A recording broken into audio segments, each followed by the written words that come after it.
irmãos, nesta noite em que as celebrações cristãs, basicamente a Igreja Católica, celebra a Quinta-feira Santa, a quinta-feira da celebração da ceia, e amanhã, sexta-feira, da celebração do lava-pés, como hoje também, em que o Cristo, num gesto de extrema humildade, mas carregado de muito amor, é que tomando uma bacia de água e uma toalha, começou a lavar os pés dos seus discípulos. E ante a rogativa de Jesus, mestre, eu não permitirei que laves os meus pés. Ao que Pedro foi advertido, é preciso, porque se você não participar, você também não vai usufruir de tudo aquilo que vem pela frente. E Jesus sabia, mais uma vez, o quão era necessário que todos os 12 apóstolos, assim como o irmão Tiago, tio, participassem também dessa celebração, para que, purificando-se, deixando, por assim dizer, o pó dos caminhos e purificados, também pudessem celebrar com ele a Páscoa, que já era uma tradição judaica, cristã. Meu Deus, isso já vem desde o tempo de Moisés, a contar mais ou menos de 1441 anos antes de Cristo. Observe bem o tempo que já se celebrava e que veio a se sedimentar basicamente, com a passagem do Mar Vermelho, que as águas foram abertas para dizer que também é a nossa passagem para essa nova ressurreição da nossa vida. Então, hoje, eu dei como tema de palestra um título assim, Páscoa, uma visão diferente da vida de Cristo, para observarmos e sairmos um pouquinho daquelas celebrações em que a gente só vê dor, vê lágrimas, vê sofrimento, e pararmos de ver essa via crucis, ou seja, essa via sacra das 14 estações do mestre sofrendo, sendo chicoteado, zombado, escarniçado, julgado. Cuspiram-lhe na face, cravaram-lhe lanças no peito e colocaram-lhe uma coroa de espinho. É muita dor. Queremos lembrar que tudo isso não é um teatro encenado, como se fazem os teatros hoje da encenação da paixão. Tampouco é um romance, porque a romance eu posso criar. Seria muito bonito que tudo isso fosse um romance. E o Cristo poderia, num estalar de dedo, sem estalar dedo, mas só com o pensamento, a força do seu poder, ter neutralizado, parado tudo isso. Mas observemos, necessário era que se cumprissem as Escrituras, mas não bastava só cumprir as Escrituras, bastava que o Cristo, pelo seu exemplo, vivificado pela demonstração do lado humano dele, vivendo como homem, a tal ponto que há 88 referências no Novo Testamento, falando assim, o Filho do Homem. Curioso, né? 88 referências, para nós compreendermos que Jesus não é Deus. Ele estava como Filho do Homem, vindo de uma forma biológica, natural. E observe que essa vida humana do Cristo foi exatamente para nos testemunharmos. É possível, sim, passar por essa cruz. Cruz que simboliza o quê? Nada mais do que uma ponte entre nós cristãos e entre aqueles que ainda necessitam do conhecimento do Cristo, da doutrina, para solverem na bênção do Evangelho, que é por assim dizer, um testemunho, é uma carta de alforria espiritual, uma carta de libertação que o Evangelho nos traz. As palavras não são minhas, são de Madre Teresa de Calcutá. que ela diz que o Evangelho é uma carta de alforria, assim como os escravos tiveram essa carta da Lei Áurea, libertando-os da escravidão. O Evangelho nos liberta dessa escravidão moral de que ainda viceja, de que ainda está dentro de nós. Porque somos fracos, indefesos, pequenos, erramos muito e trazemos, não bastasse os nossos erros presentes, a carga das nossas realizações pretéritas, débitos que devemos saldar. Então, gostaria de dividir esta palestra em dois momentos. No primeiro, um pouquinho mais intelectualizado, para compreender como o Espiritismo vê a Páscoa. O Espiritismo aceita as celebrações da Páscoa.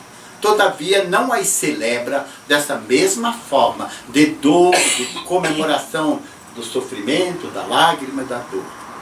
Pelo contrário, ele vivifica o sentido da Páscoa, vivifica o sentido da ressurreição. E nós vamos entender, há muitos dos irmãos que estão vindo e que ainda precisam de esclarecimentos, né, para tentar compreender. Então, algumas coisas eu anotei aqui nas pesquisas que são interessantes para trazer um conhecimento para cada um de vocês. E seria mais ou menos assim, que a ressurreição do Cristo representa sempre a vitória. A vitória de quê? Da morte do corpo físico para a sua ascensão espiritual. Passando adiante, lembrando-nos sempre que os espíritas, nós espíritas, comemoramos a Páscoa em todos os dias da nossa existência. Gostei demais dessa frase. Quando todos os dias morremos, e morremos em parte, quando deixamos morrer o homem velho para fazer ressurgir o homem novo, é essa ressurreição pascal de que nós estamos nos imbuindo, estamos assim nos alimentando para todos nós, espíritas, vivermos uma nova realidade.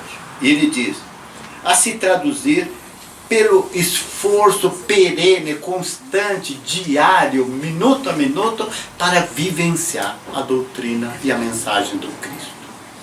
E esta é talvez a chama maior que nos impele à comemoração da Páscoa. Mais adiante, devemos lembrar que o Cristo em corpo espiritual. Então, eu vou usar uma palavra, como por assim dizer, uma mistificação de dizer que o Cristo morreu e o corpo do Cristo ressuscitou. Já ouviram isso, né? Mas observem, o que vem logo adiante, numa das anotações lindas que eu encontrei aqui, eu vou preferir ler algumas coisas para não nos perder. Já no que concerne a ressurreição, para que fique bem claro, podemos afirmar que é uma interpretação tradicional e que muitos ainda passam a acreditar, levando que a possibilidade da manutenção do corpo físico. Jesus ressuscitou, voltou no mesmo corpo físico e apareceu para Maria Madalena por primeiro, né? E depois a Maria, sua mãe e alguns discípulos. Portanto, essa hipótese, o Espiritismo, sendo uma ciência, uma filosofia, ele rechaça, ou seja, ele, pela própria lei natural, não há como acreditar. Enquanto as igrejas cristãs, diz o texto, persistirem na crença de que Jesus subiu aos céus em corpo e alma, observe a expressão, em corpo e alma, as igrejas cristãs, e que o mesmo acontecerá a bilhões de corpos já decompostos, que se eleitos ressurgirão no chamado juízo final. Já ouviram isso, né? Como está no Apocalipse. Tá, morre, espera o soar das trombetas lá no juízo final, todos vão ressurgir. Aí aquela pergunta, e quem foi queimado, foi cremado, etc. Cadê o corpo? Observe, ele continua. no chamado juízo final. Ocasião em que o próprio Cristo, diz lá o texto cristão, separará o justo dos ímpios. Mas observem, a separação não é Jesus que faz, e tampouco não é Deus. Somos nós próprios, os nossos juízes, nós mesmos, com a nossa consciência, nos separaremos. E por isso vamos nos chamados umbrais, que nós mesmos construímos, os ditos infernos, ou os céus dos bons, dos puros, etc. Por isso já, todos aqui já sabem que céu e inferno está onde? Obrigado. Eu estou olhando só de cantinho. Está onde? Aqui dentro. E aqui dentro nós construímos. Eu vou tampar o microfone para dizer uma coisa. Quantas expressões? Nossa, que inferno hoje. Nossa, hoje foi um céu na minha vida. Minha vida está um céu. E por quê? Porque você goza da felicidade, goza da satisfação, de estar de bem. Concordam? Mas você constrói isso. Como constrói os umbrais da vida. Então não há lugar terreno materializado. Mas a nossa mente, ainda muito pequena, ainda precisa construir infernos para os ímpios, para os maus, para os pecadores, aqueles que não se arrependeram, etc., como para os bons, os justos, etc., vão para o céu. Isso aqui é uma outra palestra, muito interessante. Um dia a gente vai voltar. E ele diz assim, nós espíritas alertamos para o bom senso, obviamente. Ou seja, compreendemos a impossibilidade física desses fatos. Não há como. Morreu, começa a decomposição. Como é que vai ressurgir? Percebe bem, não há qualquer crença, qualquer juízo de valor que alguém quiser te derrubar, fique quieto. Só faço uma pergunta para ele. Não tem que discutir com aqueles que não aceitam isso. Só faço uma pergunta. Deus não é justo? E é. E por ser justo, como que ele condenaria a chamas eternas alguns? Eterno, ou seja, para o resto da eternidade, vai para o dito inferno pagar, expiar, sofrer. Mas nenhum pai vai eternamente castigar um filho, vai lhe dar oportunidades para se redimir. Concordam? Façam uma cabeça. É óbvio isso, né?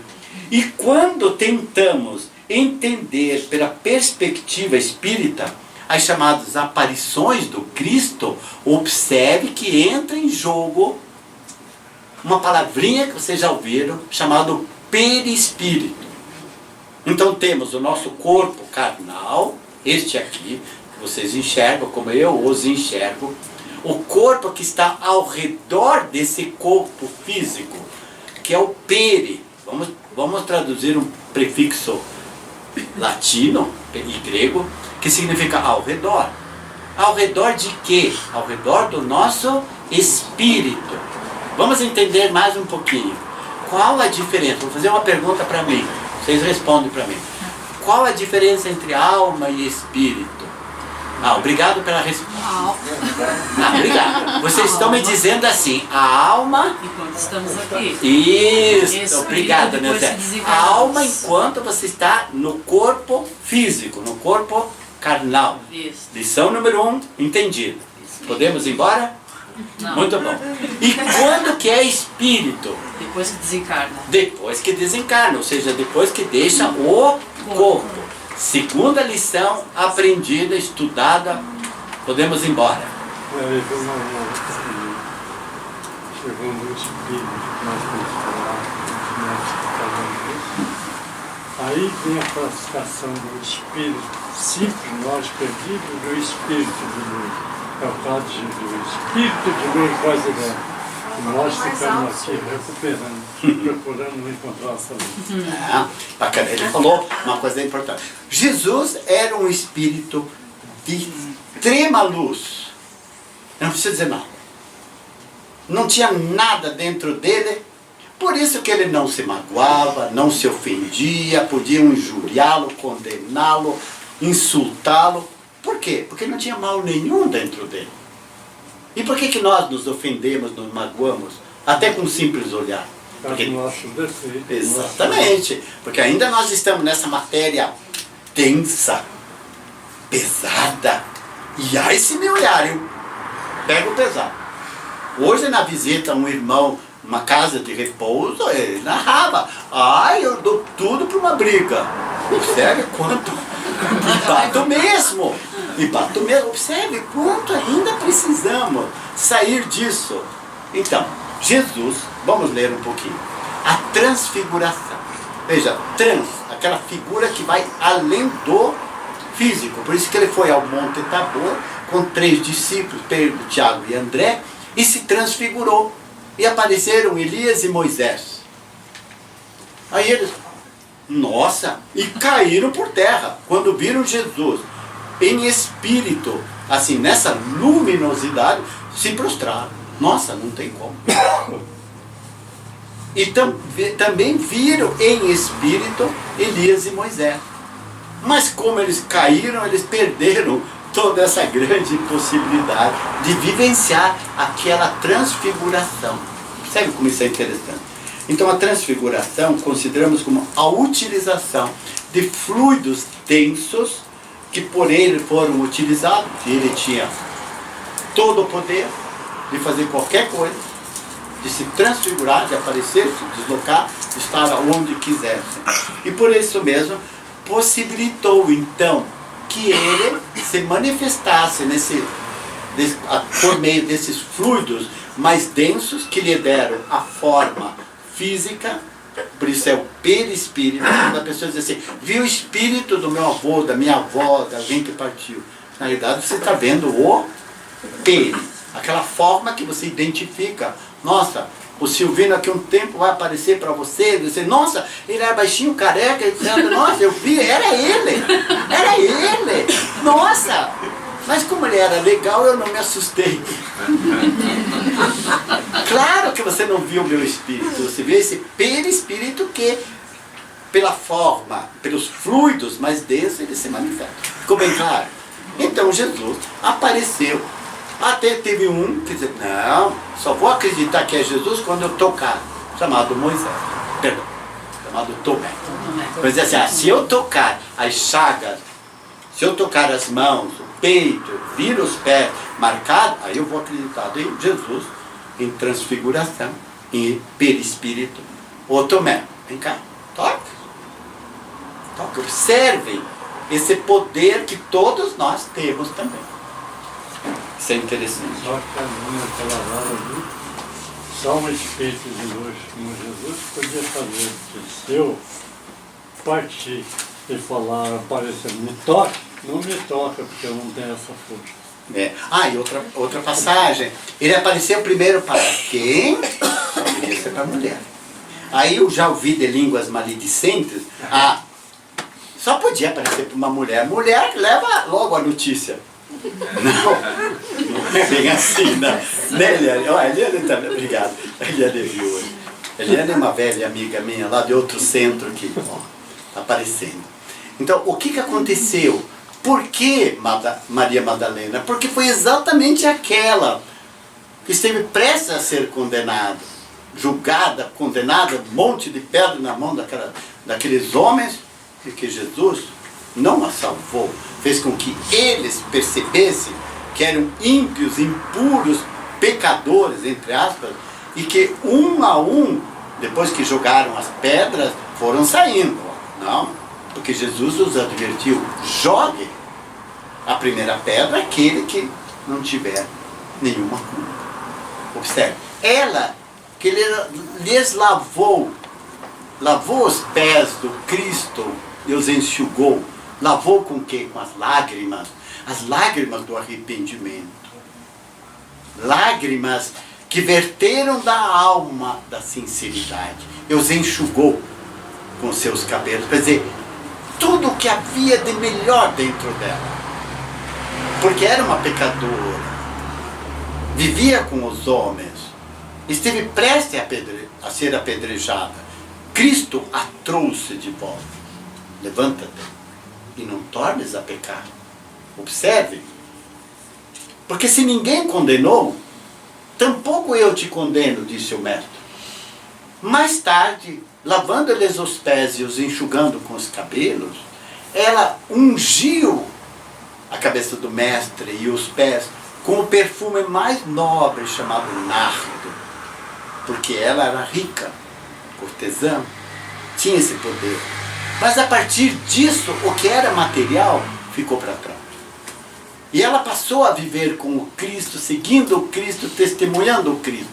E por isso foi a merecedora. E não foi nem Maria a primeira a receber, foi ela. E por isso ela foi aquela que conquistou do Cristo esta honra de recebê-lo em perispírito, na sua transfiguração.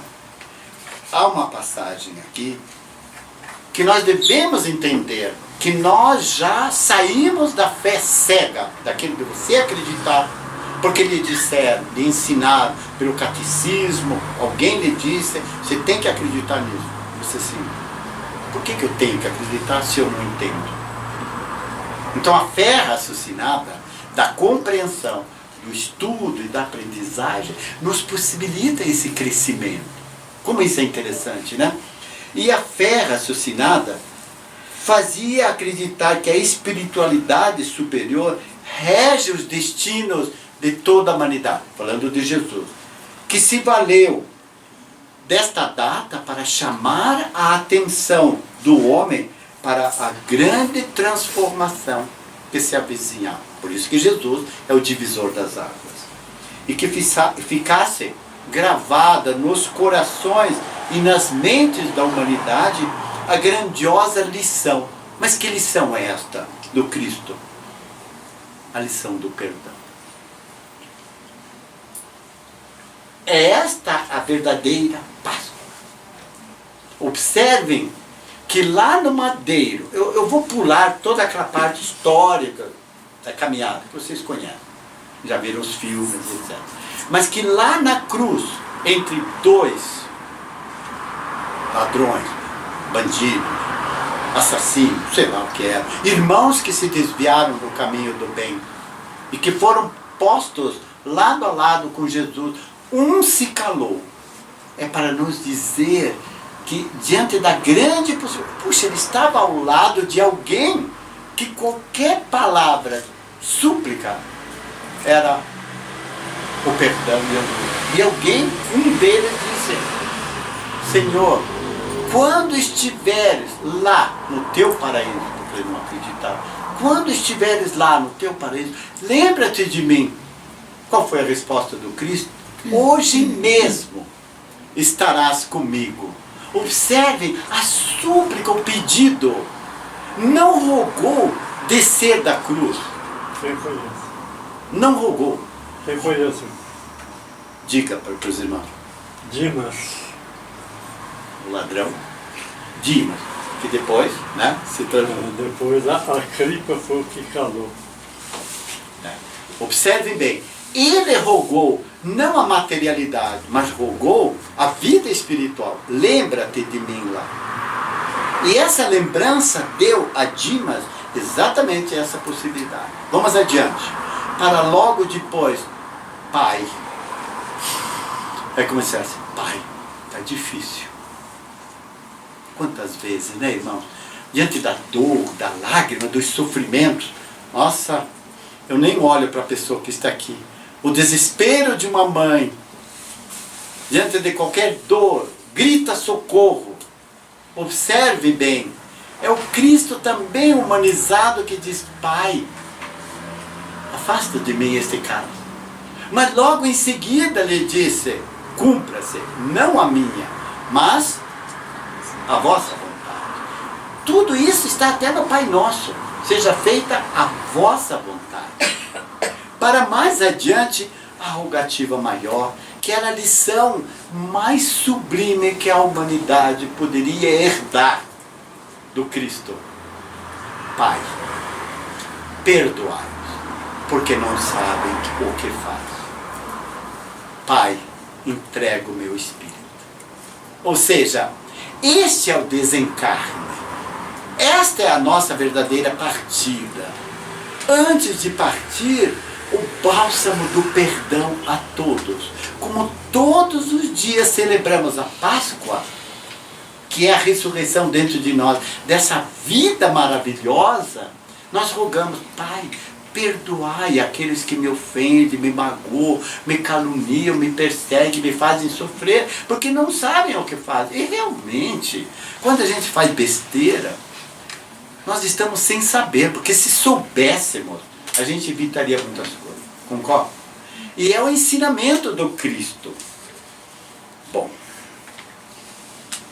Chico Xavier nos dá uma lição fantástica. Acredito que a nossa querida irmã Eliane já ouviu na outra casa, perto da Páscoa, quando disse um dia e as pessoas arregalaram os olhos: Cristo não morreu.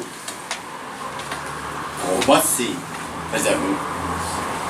Então Chico Xavier nos revela que Jesus Cristo é a nossa Páscoa, pois nos ensina que Ele não morreu para nos salvar. O que costumeiramente ouvimos, né? Cristo morreu para salvar a humanidade. E Chico Xavier diz textualmente: Cristo não morreu para nos salvar, mas acrescenta: mas sim que Jesus viveu para nos mostrar o caminho da salvação. Correto? A morte foi apenas do corpo. Porque ele não morre, como nós não morremos. Por isso não acreditamos, não existe morte. Existe a morte do corpo. Aí você me pergunta, eu estou lendo na sua mente: mas por que a gente chora na hora do enterro? É saudade, é apego, é egoísmo, é amor exacerbado. Daqui é meu. Eu vou chorar.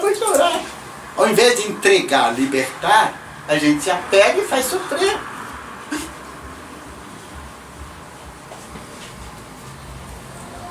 Por isso que a Francis e eu não choramos no dia do enterro do nosso filho. E não choramos também no mesmo ano quando enterramos um netinho de 41 anos.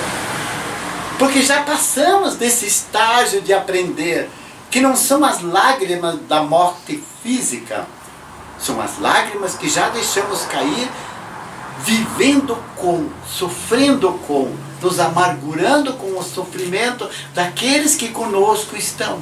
Mas na hora que partem, é a libertação. Como Cristo nos demonstrou que Ele não morreu, Ele viveu para nos mostrar o caminho da salvação. Encontrei em palavras do benfeitor, do Chico, uma explicação dessa palavra salvação, que vale a pena aqui tratar. Salvação é reparação, é restauração, é refazimento e regularização de débito. Merece um comentáriozinho. Salvação é reparação. Por isso que nós reencarnamos. Para aprendermos, para reparar, para restaurar uma nova vida em nós, nessa possibilidade da reencarnação, para refazimento do que era ruim, prejudicial, em algo bom, útil. Transmudar, mudar da dor para a alegria.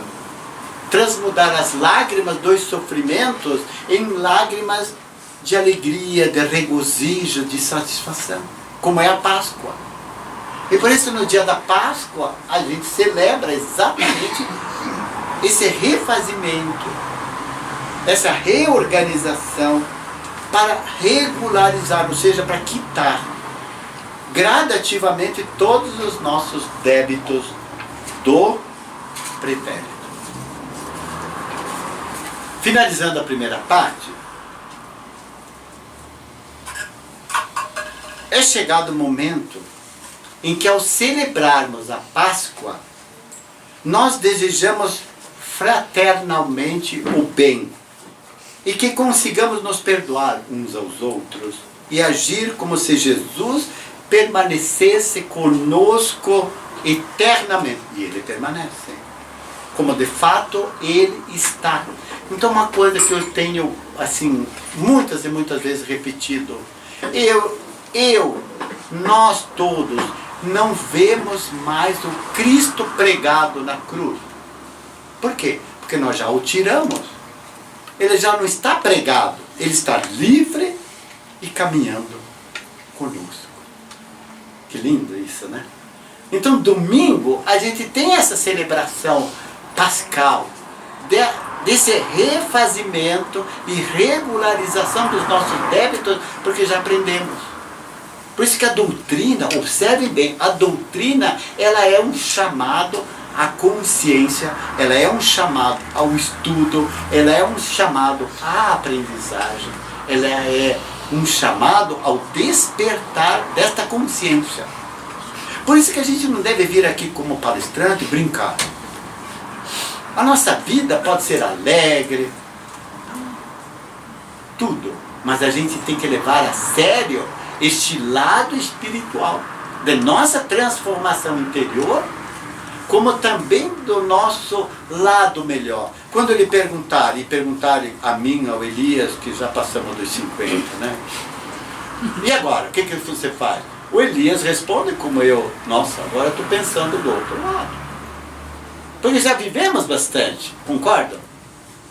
Já passamos dessa fase louca, tresloucada do ganho da materialidade, para nesse instante percebermos que estamos com Jesus lado a lado, hoje e para toda a eternidade. E finalmente, da cruz, como eu já disse, façamos uma ponte entre nós e quem necessita de Jesus, em sua vida e das lições que o Mestre em Construção nos faz para fazermos um mundo melhor. Eu vou terminar a primeira parte numa referência a Emmanuel, no livro chamado Fonte Viva, que é um resumo da crucificação. E é um resumo de Cristo, quando nos diz: eis o homem, diz Pilato. Ele não diz eis o condenado. Eis o homem.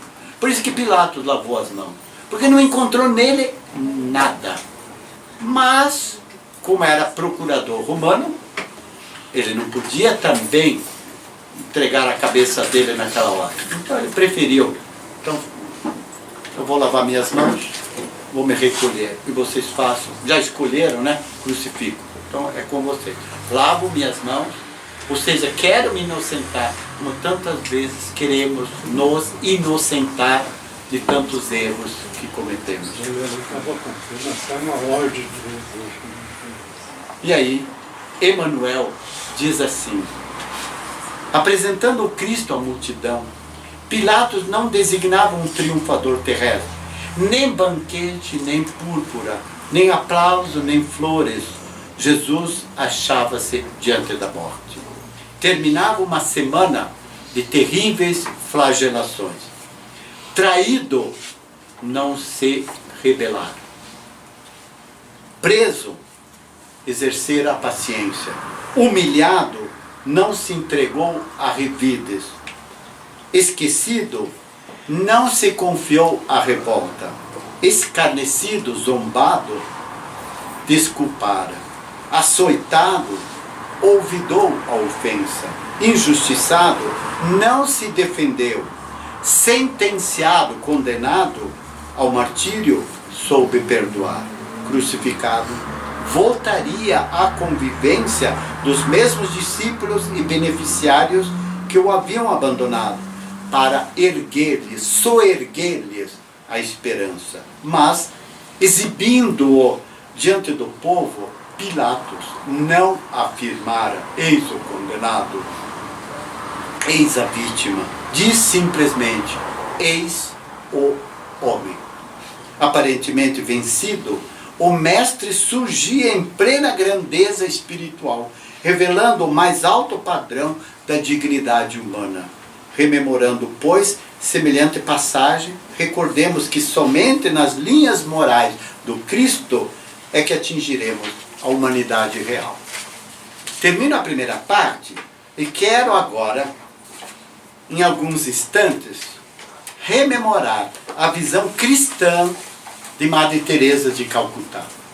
Quando ela nos diz que Páscoa é uma releitura da vida do Cristo.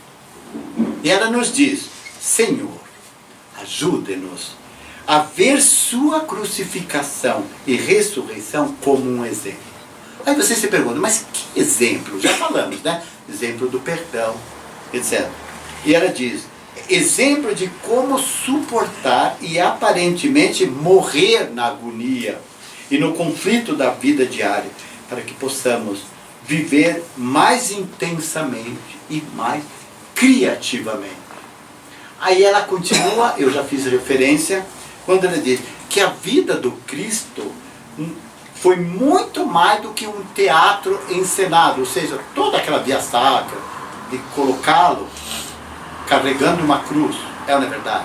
Tiraram-lhe a roupa, vestiram-lhe com uma túnica púrpura, né? Colocaram-lhe uma coroa de espinho, porque interpretavam-no como rei, só que dizia: sou rei, mas não deste mundo. Meu reino não é deste mundo. Ah, tu dizes que és rei, então salva-te. Observem a zombaria. E, portanto, Jesus foi convertido pelo lado religioso no verdadeiro momento da crucificação. Vou ler as palavras de Madre Teresa. Em emblema de sofrimento constante, em seu sangue, em elemento místico capaz de embriagá-los na ilusão de um fanatismo e um extremismo incompreensível. E é verdade. É o corpo e o sangue do Cristo. E se embriagam, achando que o corpo de Cristo e o sangue do Cristo é que vão redimi-los. E esquecem que é exatamente o exemplo do Cristo que vai salvar.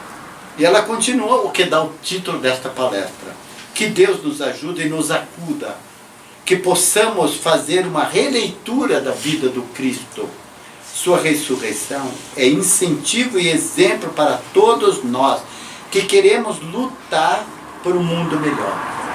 Sua vida não é apenas, e não apenas sua morte, mas principalmente seu modo de viver constitui exemplo de fé, abnegação, transformação com justiça, envolvimento social, revolução conceitual. Por isso que Madre Teresa viveu esse lado do Cristo, abandonando o hábito, e foi para Calcutá, na Índia, viver com os pobres. Viver e comungar com os pobres, na dor, na lágrima e no sofrimento. Aí ela se sentia verdadeiramente cristã. Precisamos aprender muito esse viver do Cristo. É exatamente esta a nossa tarefa. Quem sabe, careçamos reciclar nosso conhecimento e fazer uma reinterpretação daquilo que a gente pensa e pensava até aqui. Esta é, principalmente, basicamente, a intenção dessa palestra. Fazer com que você repense conhecimentos, conceitos adquiridos, sedimentados, cristalizados na fé cega, para começarem a viver a fé raciocinada, consciente, de quem já saiu do véu da ignorância. Para quê? Para o descortinar da luz da esperança, que é a ressurreição. Mais adiante, precisamos entender e compreender o sentido do morrer e do renascer do Cristo. Ficou bem claro, né, gente? Ficou bem claro. O mundo clama por pessoas autênticas, por pessoas coerentes e que testemunhem essa mensagem do Cristo. Por favor, testemunhar a mensagem do Cristo não são os padres, os pastores, os pregadores, os palestrantes. Somos todos nós. Todos nós competem. E ela diz: acredito e vivo de tal maneira que o Cristo seja tudo em mim e para mim.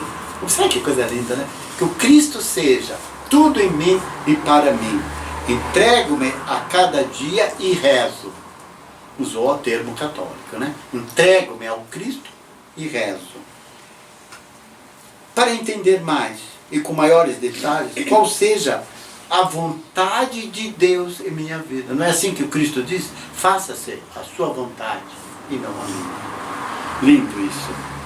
O homem, novamente ela repete, carece da simplicidade de uma vivência cristã. Vamos adiante. O ser humano tem sede de justiça, e por isso que nós nos revoltamos.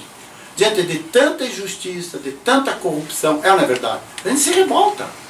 Puxa, eu estou honesto, eu trabalho, eu suo, faço tudo de mim. Os sujeitos debocham,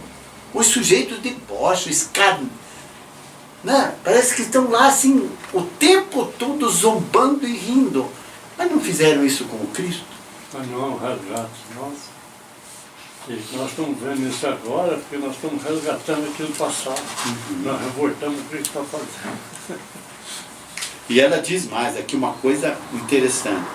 Ressuscitaremos com Jesus para a claridade do amor perdão, do amor filial, do amor pela pátria, do amor para aprender a morrer e como morrer. Dói, né? Aprender a morrer e como morrer. Aprender para nos transformarmos e transformar o martírio de Jesus num símbolo, porque transformar o martírio de Jesus, diz Madre Teresa, numa religião falida. E o crucificamos a cada dia em nossas pregações e atitudes. E devemos aprender acerca do significado de morrer com Ele, para renascer a realidade que o Cristo nos relegou. Mas isso é por demais sério. E ela conclui: digo sempre que o Evangelho é um legado. O que é legado? É como um pai, uma mãe, que deixa aos seus filhos algo. Isso é um legado. Antes de morrer, antes de partir, ele deixa algo para os seus filhos. Normalmente a gente pensa em quê? Obrigado. Na fortuna, nos bens materiais. É o legado, uma casa, um carro, é isso. Tudo bem, faz parte. E nos ajuda. Mas o legado maior que todo pai, que toda mãe, que todo educador deve deixar às pessoas é o legado de quê? De que ele está aprendendo. Ele aprendeu, sofreu, caminhou junto. É o filho que cresce, que nos diz: pai, mãe, obrigado. É a sementinha que você plantou lá atrás e que você não tinha mais esperança de que um dia você veria brotar, mas que um dia ela ressurge. Sementes há que demoram muito no solo da terra até despontar. E há sementes que hibernam, ficam o inverno inteiro. Como? Você se pergunta, por que após nós não vivemos nesse país? E nesses países em que há aquele inverno terrível de geleiras, não é verdade? De neves, e que a natureza aparentemente morre. Mas passada a ventania, passadas as tempestades e passado a invernia, o inverno, o que ressurge? Se não há primavera. E aí você se pergunta, mas onde estavam estas sementes que agora despontam? Como passar um inverno terrível? E como é que conseguem ressurgir? Esta é a lei natural. Esta é a lei que rege a nossa conduta. Esta é a lei. Por isso que Jesus não derrogou, não adiou nada, pelo contrário. Ele viveu o que era da lei natural. Por isso que ele não voltou no corpo dele. Porque se assim fosse, ele passaria por cima das leis naturais. E ele não poderia, como nós também não poderemos passar. Por isso que o Evangelho é um legado. O Evangelho é uma carta de alforria. Quantas vezes, amados e queridos irmãos, na hora da lágrima, do desespero, você vai, pega o Evangelho e abre. Nossa, era o que eu precisava.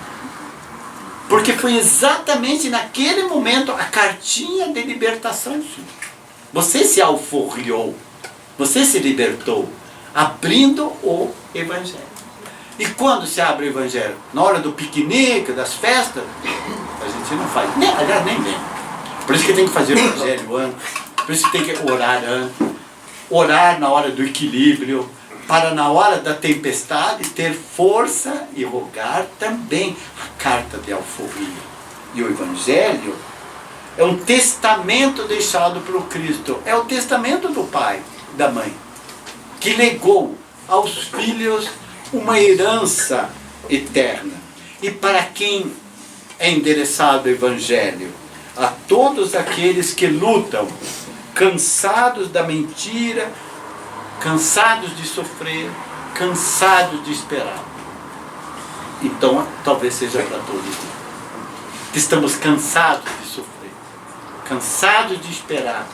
E que o Evangelho nos consola, nos redime e nos deixa, porque Jesus nos deixou, esse legado que está perenemente esculpido no ímã do nosso coração. Ou seja, está cravado, gravado nas nossas consciências, que despertarão infalivelmente.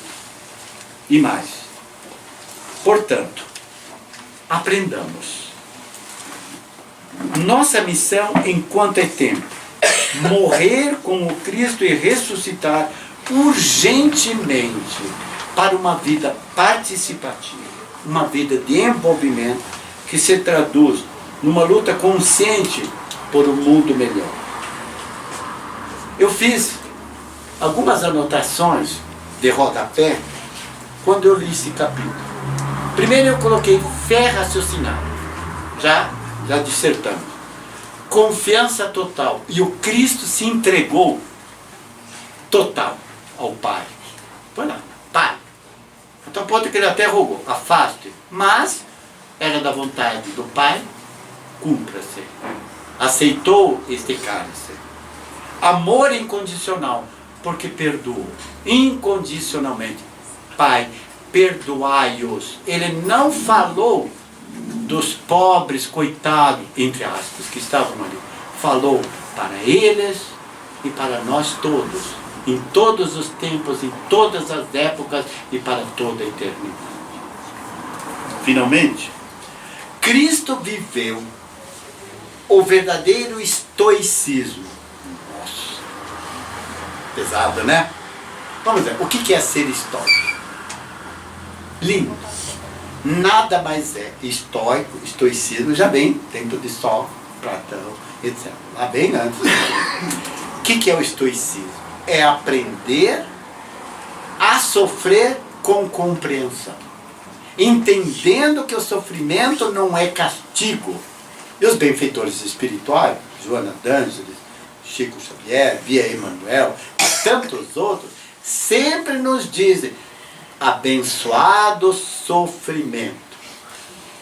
Então isso é estoicismo, de compreender que o sacrifício, a cruz, a ignomínia, o desprezo, a humilhação pelas quais passamos, isso não é para nos chafurdar no inferno eterno. Pelo contrário, é nos soerguer para uma vida eterna, de luz, de amor, de caridade, de trabalho infrene, incessante, constantemente, para nos devotarmos ao amor incondicional, ao amor pleno, ao amor em movimento chamado caridade. Finalmente, Cristo testemunhou compreensão e lucidez da vida e dos fatos. Eu anotei porque entendi que o chamativo da Páscoa é de compreensão, é de clareza, para despertar em mim a lucidez, ou seja, essa luz da clareza e da compreensão. Perceberam? É tirar o véu da ignorância para despertar em mim a luz dessa compreensão diante da vida, diante dos fatos, diante dos acontecimentos. E finalmente, vejo em Jesus o exemplo máximo de inteligência e de sabedoria. Não há como negar. É o exemplo de quem sabe, de quem viveu, testemunhou, legou. O maior exemplo da sabedoria, que está íncita em nós, está em qualquer um de nós. Mas ainda estamos atavicamente, ou seja, historicamente, apegados a um passado de erros, de culpas. Quando a gente pensa, puxa, eu errei. E quem não errou? Mas eu estou consciente. Faço ressurgir a minha luz. E começo a perceber que todos os meus erros são cobertos. Por quê? Pelo amor.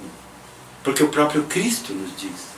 E o amor cobre a multidão de erros, de pecados. Vi, compreendi, assimilei durante esses últimos dias o que era verdadeiramente a Páscoa. O que era verdadeiramente sentir a Páscoa. Então há muito tempo já não penso em malhar Judas, que são os nossos irmãos. Pelo contrário, aprendi que no sábado de aleluia é sábado de começar a crescer pelo bálsamo do perdão, da luz, da compreensão, perdoando aqueles que estão na minha caminhada, como já perdoei aqueles que preteritamente viveram comigo, e perdoo antecipadamente aqueles que amanhã ou depois também virão na minha caminhada. Então antecipadamente compreendi que a dor, a lágrima e o sofrimento da cruz, a cruz é exatamente essa ponte entre o meu crescimento pessoal, o meu crescimento intelecto-moral. Para quê? Para que eu cresço? No lado intelectual, no lado moral. Para abrir minhas asas. E à medida que eu abro minhas asas, eu posso alçar esses voos. Mas ao mesmo tempo que eu alço os meus voos, eu vou levando companheiros que estão ainda carecendo de ajuda, de exemplo, de elevação espiritual. Para isso que tem os grandes missionários na nossa terra, que servem de exemplo. Como vivemos há poucos dias na conferência espírita, vendo um Divaldo, com 90 e poucos anos. O corpo está sucumbindo, mas o espírito está leve. Porque ele passou tanta dor, tanta lágrima, como um Chico Xavier, que preferiu exatamente desencarnar, preparando-se para um dia de júbilo, de alegria, em que a nação inteira brasileira estava em festa. Então ele também diz, vou partir em festa. Porque o que era carnal se finda. O que era corpo se corrói. O meu espírito volita no bem, na graça, na luz. Amados, esta é a verdadeira Páscoa. E lhes desejo a verdadeira Páscoa.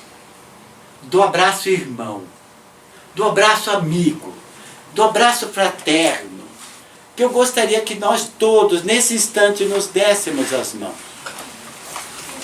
Por favor.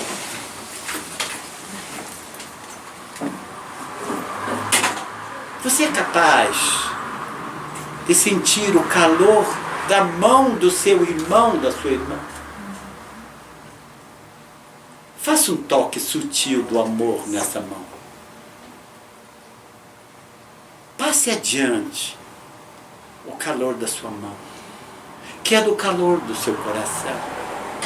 E deseja assim com todas as fibras da sua alma uma Páscoa de amor e de luz. Uma Páscoa que começa dizendo, e todos nós dizendo, Pai não.